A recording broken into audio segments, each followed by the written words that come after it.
So you've purchased a Consulab HV-120 Foundation Air Brakes trainer for driver training, and you've got it out of the box, out of the crate, ready to go. Let's get started. What do you need? You're gonna need air, you're gonna need power. Now if we come over here, air in, it's easy, you can put whatever fitting you need. There's a shutoff valve here, just so you can control your air supply. This is very practical when you're doing demonstrations for the governor. Your power in, plug in here. Oop, if I can find a hole. And we're gonna be powered on.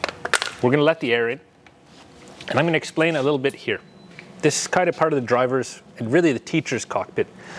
There's two pressure gauges here. They're not really for the students, they're for you. You got one, this is inlet pressure. This is your shop air. You can see right now I've got the compressor in my shop is off. I'm a little bit low. Okay, my shop air is only at 100. I didn't want the compressor making too much noise, but we can change the system pressure by playing with the regulator down here, and that's going to change this regulator out pressure. And this is really the pressure that we're giving into the trainer. Now you'll notice here it says required operating pressure 140, 150. You don't need that much to get the brakes to work. The only reason you need that much pressure is if you want to do the demo for the governor to trip the unloader, and you'll have this rod stick out when the unloader trips. So that's in here. So now we've got that covered. We've got a main power switch here coming in, a little fuse, nothing major there. Onto the driver's cockpit. You've got your instrumentation up top. This is an important one here. This is your buzzer bypass. I'm going to show you in a second what this does. Let me get over here, and I'm going to drop the pressure and change my inlet pressure down. And actually, I can just turn it off here, and I'll drain one of the tanks.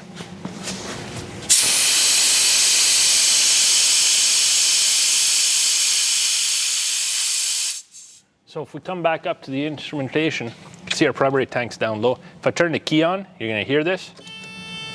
You got the low pressure light, and you got the super annoying buzzer. It's important to have it there. It's great for teaching.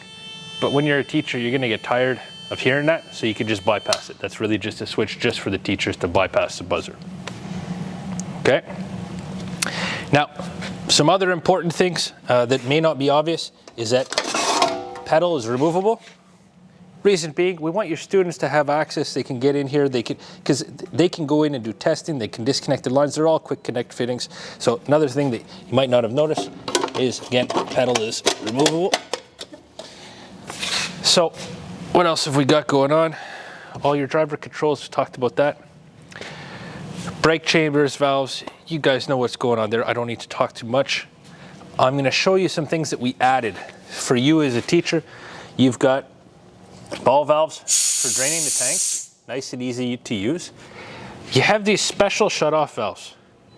And these are there for you as a teacher. What it does is it interrupts out of the tank to the valves, like say to a relay valve, and it drains those lines.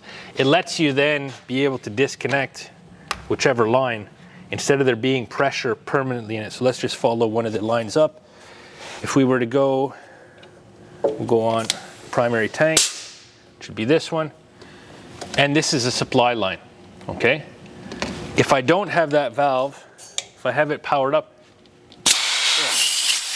it's hard work to get that line out, right? And it'd be a little bit dangerous.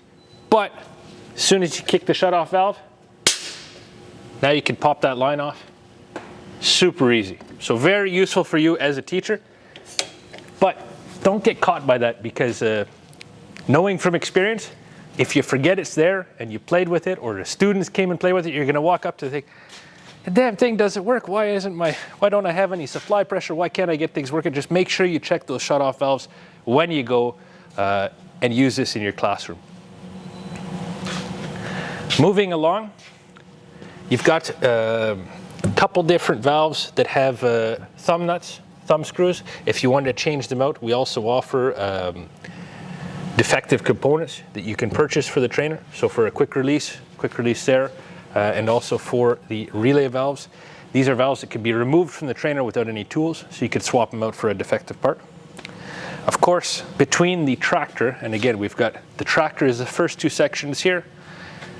We've got our electrical connector to the trailer. We've got our glad hands to the trailer, just like you'd have in real life. So you've got all the components here on the trailer. You could still do all the same testing you would do on a real truck. All right, so I mentioned earlier how we needed 140 to 150 PSI to get the system working. That's true, but only for the governor circuit.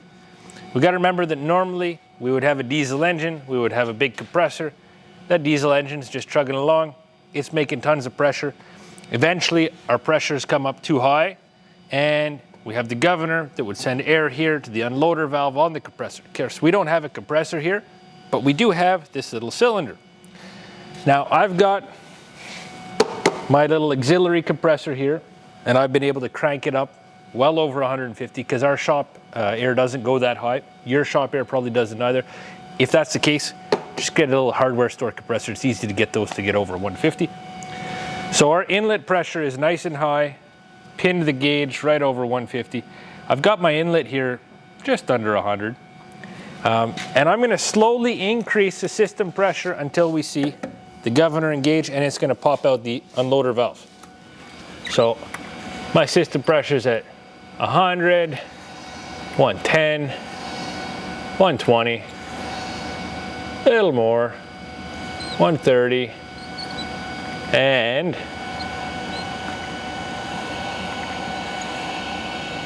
we'll wait for those tanks to fill up a little bit. Boom. So if this was on the truck, that would be the unloader valve. The compressor would continue running, but it wouldn't be pumping anymore. Of course, you guys already know that, but that's what you want to show to your students. And again, that's why we can close off the supply here without unplugging your compressor. You can use up a bit of air in the system. We can bring the system tanks down. Here we go, we'll fly. So we're using up a bunch of air in the primary, secondary, and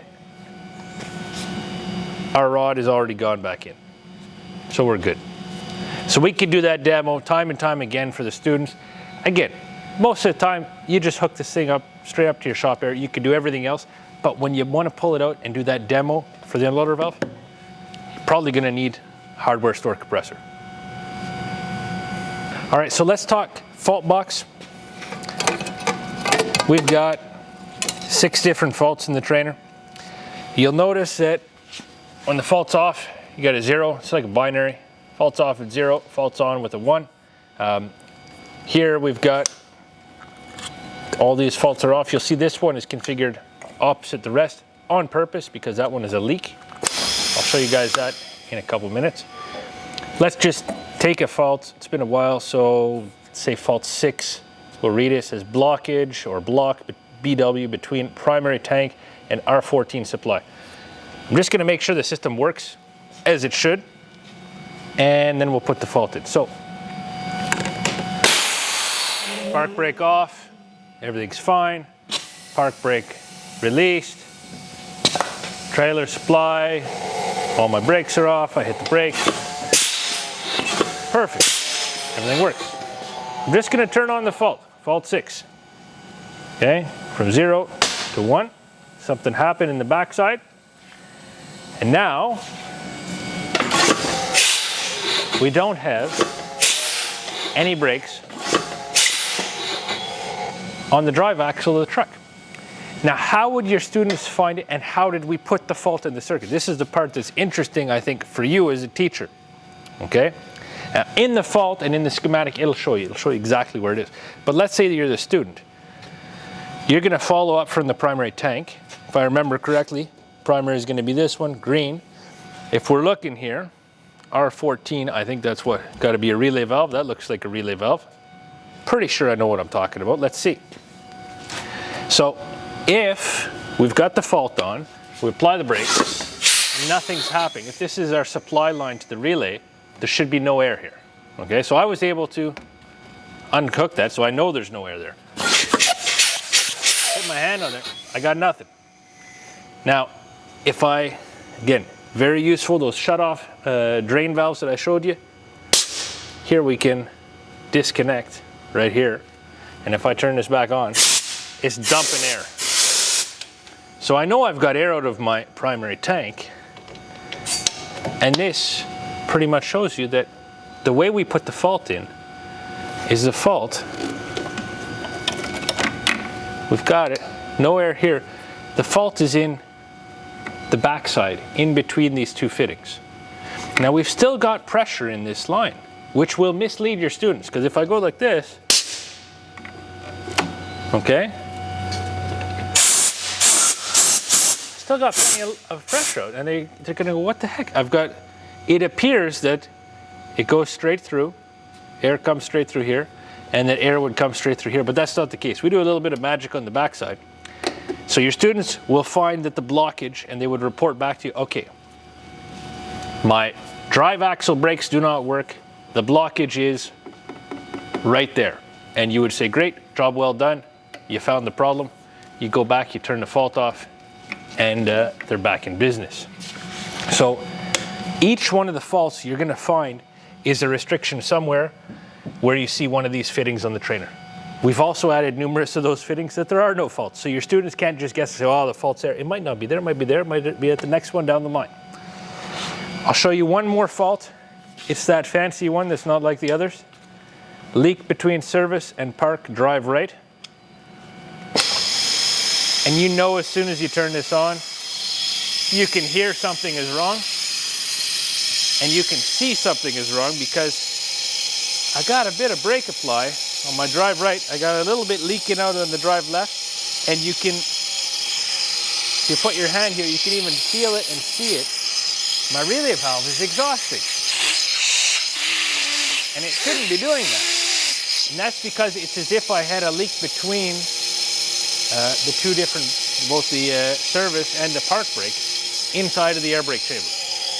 Again, it's a great one to demo for your students. So that covers a lot of the basics of how you're going to use this in the classroom. I hope it answers a lot of your questions. Know that we've got plenty of experts on staff to help you teach this. You need help, give us a call. You need a training session, let us know. We're there for you. We'll help you get this thing set up in your class and make it a success. Thanks for purchasing the Consulab Trainer.